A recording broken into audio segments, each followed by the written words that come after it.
மக்களே வணக்கம். இன்னைக்கு இந்த வீடியோல வாலண்டரி பிஎஃப்னா என்னன்னு சொல்லி தெரிஞ்சுக்கோங்க. ரொம்ப சிம்பிளா புரியுற மாதிரி எக்ஸ்பிளைன் பண்றேன். வாலண்டரி பிஎஃப்னா என்னன்னு சொல்லி எடுத்தீங்கன்னா, பிஎஃப்னு சொல்ற ஒரு வேர்ட் வருது பாத்தீங்களா? அத வச்சு ஃபர்ஸ்ட் வந்து இந்த வாலண்டரி பிஎஃப் யாருக்கு அப்ளிகபிள் ஆகும்னு சொல்லி தெரிஞ்சுக்கோங்க. நீங்க ஒரு கம்பெனில வேலை செஞ்சுட்டு இருக்கீங்க. அங்க வந்து உங்களுக்கு பிஎஃப் அக்கவுண்ட் ஓபன் பண்ணியிருக்காங்க. அந்த பிஎஃப் அக்கவுண்ட்ல மாசம் மாசம் உங்கள்ட்ட இருந்து ஒரு அமௌண்ட்ட பிஎஃப்காக புடிக்கிறாங்க. புடிச்சு அத வந்து உங்க பிஎஃப் அக்கவுண்ட்ல போடுறாங்க அப்படின்னு சொன்ன மாச்சு நீங்க பிஎஃப்ல கவர் ஆயிட்டீங்க அப்படின்னு சொல்லி அர்த்தம்.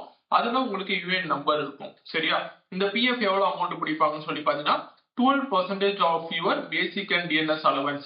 என்ன 12% of basic and DNS allowance சொல்றேன் அப்படின்னு சொல்லி யோசிச்சீங்கன்னா, உங்களோட சேலரி காம்பனன்ட்ஸ் எடுத்தீங்கன்னா அந்த சேலரியில நிறைய காம்பனன்ட் இருக்கும். அந்த சேலரி காம்பனன்ட்ல 12% of basic and DNS allowance காம்பனன்ட்டை மட்டும் எடுத்து அப்படிதான் உங்களுக்கு பிஎஃப் அமௌண்ட்டை போடுவாங்க.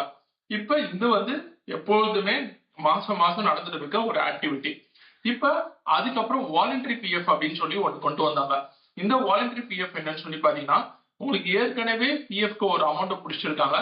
ஆனா நீங்க வாலண்டரியா வந்து நான் பிஎஃப்ல இன்னும் அதிகமான அமௌண்ட் போடணும்னு ஆசைப்படுறேன் அப்படின்னு சொல்லி நீங்க சொல்ல வச்சா அது பேர் வந்து வாலண்டரி பிஎஃப் அப்படின்னு சொல்லுவாங்க. இந்த வாலண்டரி பிஎஃப்ல நீங்க எவ்வளவு அமௌண்ட் போடலாம் அப்படின்னு சொல்றதையும் நான் கொஞ்சம் கொஞ்சமா எக்ஸ்பிளைன் பண்றேன்.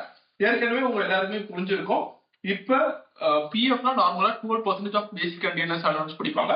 வாலண்டரி பிஎஃப்ல எவ்வளவு அமௌண்ட் போடலாம்னு சொல்லி பாத்தீங்கன்னா, உங்களோட சேலரி காம்பனன்ட் எடுத்தீங்கன்னா அந்த சேலரி காம்பனன்ட்ல பேசிக் அண்ட் டிஏ மட்டும் ஆட் பண்றீங்க. அது ஆட் பண்ணி எவ்வளவு அமௌண்ட் வருதோ அந்த அமௌண்ட் வரைக்கும் மேக்ஸிமம் ஸ்லாப் வரைக்கும் நீங்க வாலண்டரி பிஎஃப்க்கு அமௌண்ட் கான்ட்ரிபியூட் பண்ணலாம். சரி, இந்த வாலண்டரி பிஎஃப்க்கு அமௌண்ட் கான்ட்ரிபியூட் பண்ணலாம் நான் எப்படி பண்ணணும்னு சொல்லி யோசிச்சீங்கன்னா, உங்க கம்பெனில இருக்க ஹெச்ஆர் டீமோ பினான்ஸ் டீம்லயோ போயிட்டு நீங்க இன்ஃபார்ம் பண்ணணும். இது மாதிரி இது வந்து என்னோட அக்கௌண்ட்ல இது வரைக்கும் பிஎஃப் போயிட்டு இருக்கு.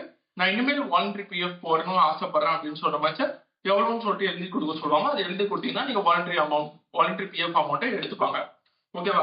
சோ இப்போ இந்த வாலண்டரி பிஎஃப் அமௌண்ட்டை எப்படி என்ன கான்ட்ரிபியூஷன்ல போகும்னு சொல்லி பாத்தீங்கன்னா, இருக்கிற எல்லா காம்பனண்ட்டையும் எடுத்துட்டு நான் ஒரு எக்ஸாம்பிளுக்கு போட்டிருக்கேன். ஒரு சேலரி ஸ்ட்ரக்சர் எடுத்துக்கோங்க.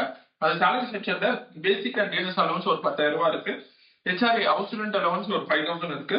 கன்வீனியன்ஸ் அலவன்ஸ் ஒரு 5,000 இருக்கு. அண்ட் அதர் அலவன்ஸ் ஒரு 5,000 இருக்கு. டோட்டலா இருக்கிற கிராஸ் பாத்தீங்கன்னா 25,000 இருக்கு.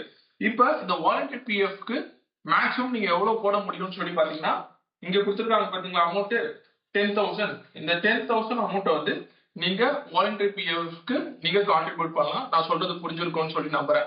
இப்போ இதுல உள்ள இன்னும் ஒரு சில விஷயங்கள் எல்லாம் பார்க்கலாம். வாலண்டரி பிஎஃப்ல நான் ஏற்கனவே சொன்ன மாதிரி மேக்ஸிமம் 10,000 rupees வரைக்கும் நீங்க கான்ட்ரிபியூட் பண்ணலாம். இயர்லி இப்போ எவ்வளவு இன்ட்ரெஸ்ட் ரேட் கொடுத்துருக்காங்கன்னு சொல்லி பாத்தீங்கன்னா 8.25% வந்து இன்ட்ரெஸ்ட் ரேட்டா கொடுத்துட்டு இருக்காங்க. ஒரு வருஷத்துக்கு எவ்வளவு அகாமடேட் ஆகுதுன்னு பார்த்துட்டு அந்த அகாமடேட் ஆகிற அமௌண்ட்டுக்கு இன்ட்ரெஸ்ட் ரேட் பாத்தீங்கன்னா 8.25% கொடுத்துருக்காங்க. இதை வந்து இன்கம் டாக்ஸ் எக்ஸெப்ஷன்ல காட்டலாமா அப்படின்னு சொல்லி யோசிச்சீங்கன்னா, கண்டிப்பா இன்கம் டாக்ஸ் எக்ஸெப்ஷன்ல காட்டலாம். 1.5 lakh வரைக்கும் நீங்க இதை வந்து இன்கம் டாக்ஸ் எக்ஸெப்ஷன்ல காட்டலாம். சோ இதுதான் வந்து வாலண்டரி பிஎஃப் பத்தி ஒரு பேசிக்கான இன்ஃபர்மேஷன். வாலண்டரி பிஎஃப்னா என்ன? வாலண்டரி பிஎஃப்க்கு அதே மாதிரி வாலண்டரி பிஎஃப்ல இன்னொரு கேட்கிற கேள்வி என்னன்னு சொல்லி பாத்தீங்கன்னா, இவங்க தான் கான்ட்ரிபியூட் பண்ணுமா அவங்க தான் கான்ட்ரிபியூட் பண்ணுமா அப்படின்னு சொல்ற எந்த ஒரு கிரைட்டீரியாவும் கிடையாது. நீங்க உங்க கம்பெனில பிஎஃப் உங்களுக்கு அமௌண்ட் பிடிக்கிறாங்க அப்படின்னு சொல்லி உங்களுக்கு தெரிஞ்சாவே இந்த வாலண்டரி பிஎஃப்க்கும் நீங்க எக்ஸ்ட்ரா அமௌண்ட் என்கிட்ட பிடிச்சுக்கோங்க. எனக்கு பிஎஃப்ல போய் ஆகிற சேவிங் ஸ்கீம் நல்ல சேவிங் அப்படின்னு சொல்லி நீங்க தெரிஞ்சுக்கலாம். சோ இது வந்து ஒரு நல்ல ஸ்கீம்.